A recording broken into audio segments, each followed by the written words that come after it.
Hi guys, so a day with me. After balik kerja tadi, sempat beli groceries. So kita nak cucun-cucun and masak plannya.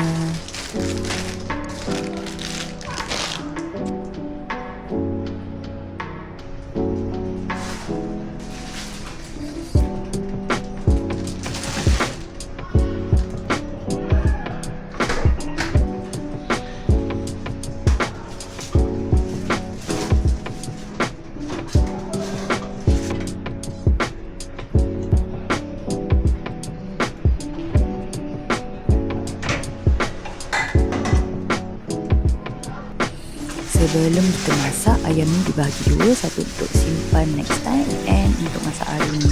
So kena cuci bersih-bersih dulu, barulah kita simpan.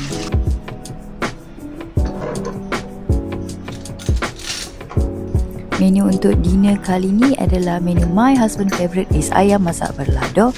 Also sayur campur.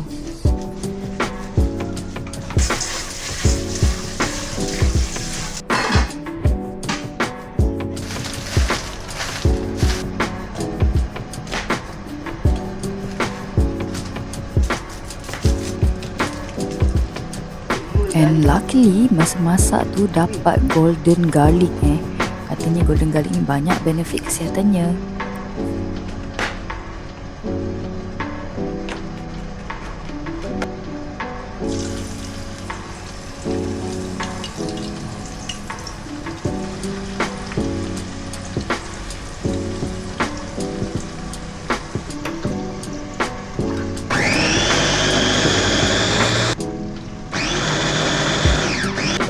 So kita nak masak ayam berlado dulu.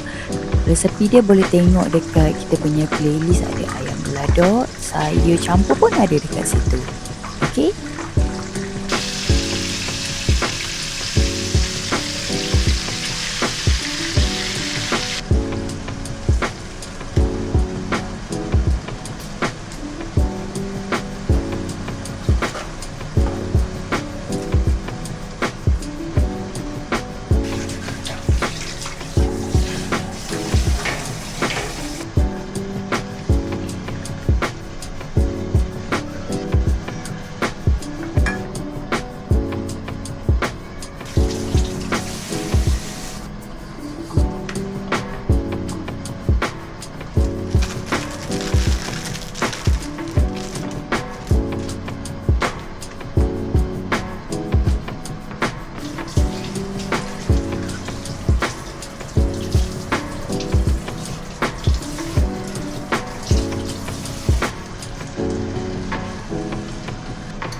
Masakan pun hampir siap, jadi kita tunggu husband sampai untuk dinner sama-sama.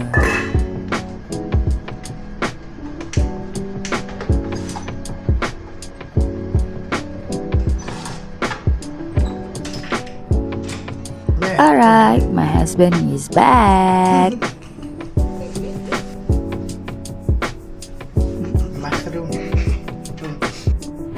So dinner is served. Jom makan. Mushroom kan?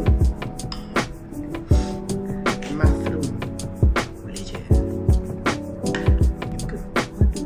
Kat KL di situ. Mana okey. Baik main kebab. Ya, macam tu. Boleh pedas juga.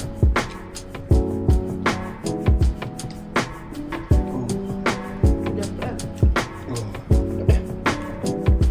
Okey. Macam cili api dia tu pedas. Pedas. Sebab bau tu. Masak dulu ni. Tapi dia freeze sebenarnya dia ni. Okay guys, kita orang makan dulu. See you in next vlog. Bye.